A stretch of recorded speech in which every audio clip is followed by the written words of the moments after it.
یہ بیعت رات کے اندھیرے میں کیا گیا، چھپ کر کیا گیا، لیکن پھر بھی کفار مکہ کو علم ہو گیا۔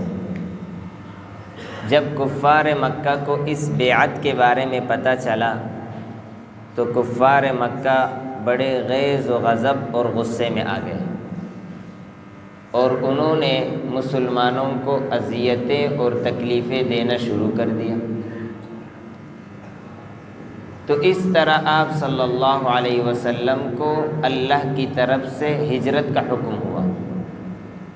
جیسے بعثت سے قبل آپ کو سچے خواب آتے تھے، اسی طرح ہجرت سے قبل بھی آپ کو سچے خواب آنے لگے۔ آپ نے خواب میں دیکھا کہ میں نخلستان کی طرف جا رہا ہوں، نخلستان جہاں پر کھجور کے درخت ہیں۔ تو آپ نے یہ اندازہ لگایا کہ یا تو یہ یمامہ ہوگا یا حجر ہوگا، لیکن پھر اس کے بعد وحی کے ذریعے آپ کو بتا دیا گیا کہ یہ یثرب ہے، یعنی مدینہ منورہ ہے۔ تو پھر آپ صلی اللہ علیہ وسلم نے اپنے صحابہ کرام کو مدینہ منورہ ہجرت کا حکم دیا۔ محمد ابن اسحاق کے روایت میں ہے، کہتے ہیں کہ جب کفار مکہ نے آپ صلی اللہ علیہ وسلم کو اذیتیں پہنچائی اور اللہ کی طرف سے حکم ہوا وَقُلْ رَبِّ أَدْخِلْنِي مُدْخَلَ صِدْقٍ وَأَخْرِجْنِي مُخْرَجَ صِدْقٍ وَاجْعَلْ لِي مِن لَّدُنْكَ سُلْطَانًا نَصِيرًا، تو پھر اللہ کے رسول نے اپنے صحابہ کو حکم دیا ہجرت کا۔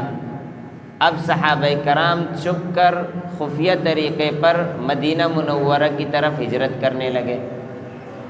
سب سے پہلے ہجرت کرنے والے آپ کے رضاعی بھائی ابو سلمہ مخزومی تھے، جس نے اپنی بیوی ام سلمہ اور اپنے بیٹے سلمہ کو لیا اور آپ نے ہجرت کی۔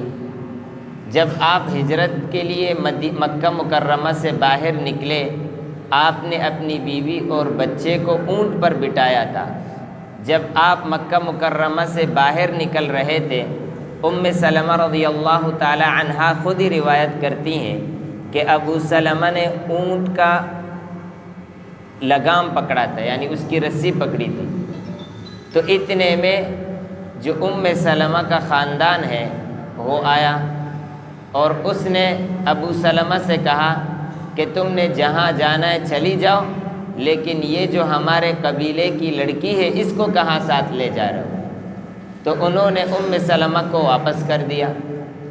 جب ابو سلمہ کے قبیلے نے یہ ماجرا دیکھا تو وہ لوگ آ گئے، انہوں نے کہا کہ اگر آپ اپنی لڑکی کو لے جاتے ہو تو یہ بچہ تو ہمارے خاندان کا ہے، تو انہوں نے بچے کو ساتھ لے گئے۔ اس طریقے پر ام سلمہ ابو سلمہ مدینہ منورہ ہجرت کے لیے چلے گئے، اور ان کے بیٹے کو ابو سلمہ کے قبیلے والے لے گئے، اور ام سلمہ دوبارہ گھر آ گئی۔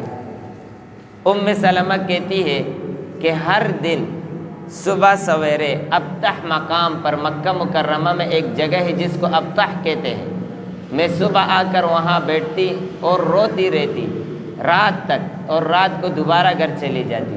اپنے شوہر اور اپنے بیٹے کی جدائی پر میں روتا تھا۔ اس طرح کرتے کرتے 1 سال گزر گیا۔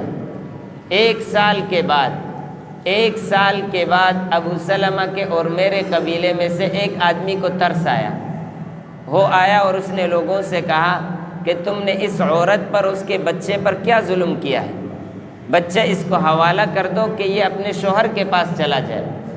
تو ام سلمہ کہتی ہے کہ مجھے میرا بیٹا حوالہ کیا گیا، میں تنہا اکیلے اونٹ پر بیٹھ گئی اور میں نے مدینہ منورہ کی طرف ہجرت کی۔ کہتی ہے کہ جب میں تنعیم مقام پر پہنچا تو وہاں پر عثمان ابن طلحہ جو اس وقت تک مسلمان نہیں ہوئے تھے، یہ صلح حدیبیہ کے وقت مسلمان ہو گئے تھے، عثمان ابن طلحہ نے مجھے دیکھا اور کہا کہ ام سلمہ کہاں جا رہی ہو؟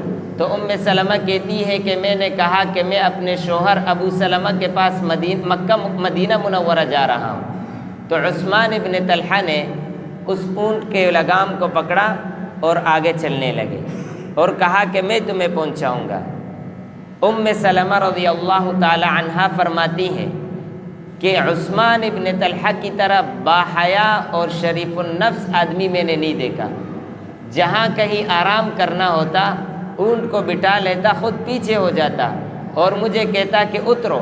جب میں اتر جاتی تو اونٹ کو اٹھا کر لے جا کر دور درخت پر باندھ لیتا اور وہیں لیٹ جاتا۔ جب میں اپنے تقاضے پورے کر کے راحت کے ساتھ جب میں تیار ہوتی، دوبارہ اونٹ کو لے کر پیچھے ہوتا، مجھے کہتا کہ بیٹھ جاؤ۔ اس طرح یہ پورا سفر اس نے میرے ساتھ طے کیا، اور جب قباء کے مکانات نظر آنے لگے تو پھر مجھے کہا کہ جاؤ، وہ مکانات جو نظر آ رہے ہیں آپ کا شوہر وہاں پر ہے، اب آپ جا سکتی ہو۔ اور اس طریقے پر مجھے اس نے روانہ کر دیا۔ پھر اس کے بعد 3 اور صحابہ ہیں جو اپنے اہل و عیال کے ساتھ انہوں نے ہجرت کی۔ ایک عامر ابن ربیعہ ہے، اور دوسرا ابو احمد ابن جحش، اور تیسرا عبداللہ ابن جحش ہے۔ انہوں نے اپنے اہل و عیال کو لے کر مدینہ منورہ کی طرف ہجرت کی۔